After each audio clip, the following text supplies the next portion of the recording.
Welcome to the next episode of WaterparkRangers Let's Play Wind Waker.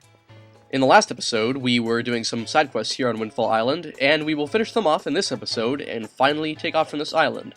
Now, the first thing that we're going to do is just see this guy here, who lives in this mansion.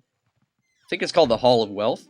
Anyway, there's an interesting little thing about this house, where you can actually use your sword indoors. As you can see, I actually just took it out. Now, what you want to do is jump off on the balcony here, so you can get this little treasure chest, which has 20 rupees. Now, the next thing I'm going to do is actually pretty stupid, but I'm doing it because I figure we can afford to do it because we have so much money. Watch what happens when you break the pots. You little weasel! Well, thank you so much for coming into my home and breaking my high-priced vases. If you break any more, I assure you that I shall not let it go lightly. No, sir, not at all. I shall require compensation. So what he means by that is that for every pot that you break, from this point onwards, he's going to charge you a yellow rupee for it. So that can add up to a good amount of rupees if you're not careful, but he won't charge you until you try and leave the house.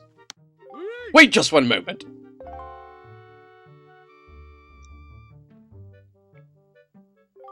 Do you think you can just break someone's vases and leave without paying for them? I must chortle at your naivete. Ho-ho! Those happen to be extremely high-class bone china vases that run a minimum of 10 rupees each. Most assuredly, I shall now accept compensation for them. Let me see now. That comes to a total of 70 rupees. I shall accept your payment. When you break someone else's vases, it's only natural that you compensate them for the loss. You, my boy, are in the wrong because of your destructive tomfoolery. And now, because of you, I'm going to be even richer, and I was quite rich before. The world is a cruel place, isn't it? Don't stand around looking like you've been swindled. Be on your way. That guy is a huge jerk, isn't he? Alright, I've skipped ahead a bit here, and I've taken another trip into this house and lost some more money, because I want to show you what happens if you break all the pots, try and leave, and don't have enough to pay him. Now, you might be wondering, oh no, I'm going to be running out of money by doing this. But the bottom line is, where we're going to have so much money that if we went there with 189 rupees, we wouldn't be able to hold hardly any of it. So this is actually a pretty good strategical decision for me, because we're not going to be doing anything important with that money. We're going to find plenty of it where we're going. So see, he charged us 40 rupees and we had 39. So he didn't get a single rupee. He missed an extra rupee. And he's going to get pretty mad because of that. And it adds in an extra little bit of dialogue at the end too. What's this nonsense? Why, this is ridiculous! You don't have enough money! Be on your way! Well, after all that stupidity, we are completely broke. And actually for me, being broke in this game is like a magical sort of feeling, because usually I'm walking around with like thousands of rupees in my wallet. So this is a nice experience, thinking that we can actually go around getting more money if we find it, and not having to leave it behind. Anyway, we're going in here to finish the last side quest that we can do here at the moment, as far as I know. You just talk to this guy here, Lenzo, and if you've found the picto box from the jail cell, he'll let you into the back room.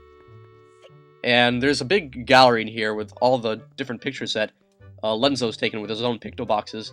And they show different stuff from the game, like that picture over there on the far right is pretty important. And other pictures here of like Outside Island and stuff. It's pretty interesting. So if you want to like learn some extra stuff about the game, well, from another like NPC's perspective, then if you get this game, I definitely recommend going up and checking on the pictures and stuff. It's pretty interesting. And after that, after he lets you into the back room, then you can talk to him, and he'll assign you with a special task, becoming his research assistant. Now this basically means stalking 3 different people, and taking pictures of them at specific times, and that's the quest that we're going to take on right now. But instead of doing them each individually and then returning to him, I'm going to try and get all 3 done in no specific order, and then go back to him with all the pictures that we need. So the first one is in this little cafe here. It's actually the second one that he assigns, but it's easiest to do first, because it's the only one that doesn't work on any sort of timer. And you'll see what I mean by that pretty soon. So there's this old guy in here, this weird old man, and if you roll into a wall or anything, he'll be surprised. And if you knock those glasses off the table, he'll be surprised also. And when he's surprised, you gotta take a picture of his entire body and his face when he's in shock. Apparently that's what Lenzo wants. So we'll roll into that rail, and now he's kind of surprised. Time it. There. Oh, no. No! You need to get his face, like, all the way from the front. Let's try it again. There we go. Oh, that's perfect. Good. Alright, so that's that one out of the way. Now the other two are on timers, and they are a little bit frustrating to get done, because if you mess up, you have to wait quite a while to get the right shot again. I guess I'll just show you who's involved in each. Now, there's a guy in a red suit who usually hangs around the front of Lenzo's room. He's going to be the one you need to take a picture of, but only when he puts a letter in the mailbox, which we're going to see pretty soon. Now, the key to doing this well is to go up here where this other guy's walking, and he's going to be the subject of another picture, so if you stand here, he won't be able to walk past you because he'll just be sitting around waiting for you to talk to him. So it's a pretty good idea to kind of wait here and get this guy to walk close to you, and then when he stops, like that, take out your picto box. Yeah, I think we got him stuck here. And I think you can see the red post box pretty well from here. Like it's right in front. Yeah, there we go. And you zoom in, because it needs to be a good shot. You actually don't need to get the guy's face in the picture. You just have to snap the precise moment. Alright, I've skipped ahead quite a good bit here, so now you can see the red guys finally walk down here. Now, I'm trying to position it perfectly so I can get the full body in. Now, wait until he takes out the letter. Right when he has the letter out, take it then. It's like in a split second. It disappears like almost as soon as you take away the camera. Now as we've walked away, you can see that other guy in the striped shirt is starting to walk on his own path. Now the deal here is he's going to take a long walk on this same path that we're walking now. Only he's going to go up this back way here. So you need to keep that in mind. Know where he's approaching from. I think he should be walking like under this arch at about this moment. Yep, there he goes.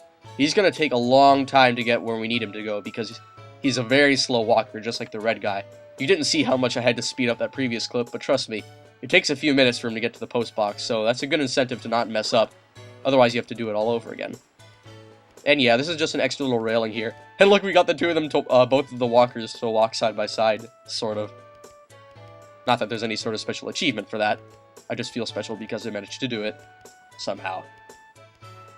Alright, well that was totally pointless. Anyway, back to the important things that we were doing. Waiting for this guy to get in the correct position. Now, there's a girl around here with an orange dress. This one, I think, is like a relative or something, or a friend of that person who holds the pot on Outside Island. So, take out the picto box, and try and get her in the shot, and stand back so the killer bees don't get in the way. Now we wait for the guy in the striped shirt to show up, so I'll just skip ahead to when that happens.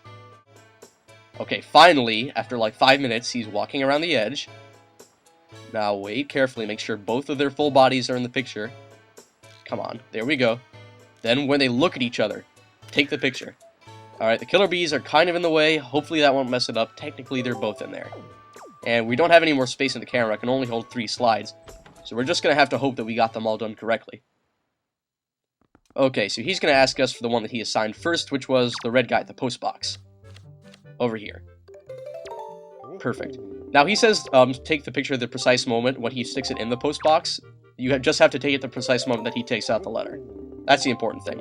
So we just gave him the second of the timid guy, and now the third for the two of them. Yes! Oh wow, we actually did them all perfectly on the first round. And so we get a joy pendant as a reward. Which seems like a pretty crappy reward, but the truth of it is, this actually opens up a possibility for a later item to get for him later in the game. And that weird sound you might have been hearing right there, like boop, boop, boop, boop, boop, in the background was like a phone going off. It's one of the few times that something disruptive has ever gone off in the background of my LP. Except in Harry Potter, I remember there was one episode where someone slammed a door. If you can't find that one, then I think it's one of the library episodes. Never mind that though. Okay, I just had a weird like little glitch in recording there, but the important thing is, now that we've done everything at Windfall Island, just get on your boat and take it out of the island. And just follow that direction the arrow's pointing behind, that's where the wind is blowing, and follow it towards that mountain. That's where we're going to be heading next episode on Let's Play Wind Waker.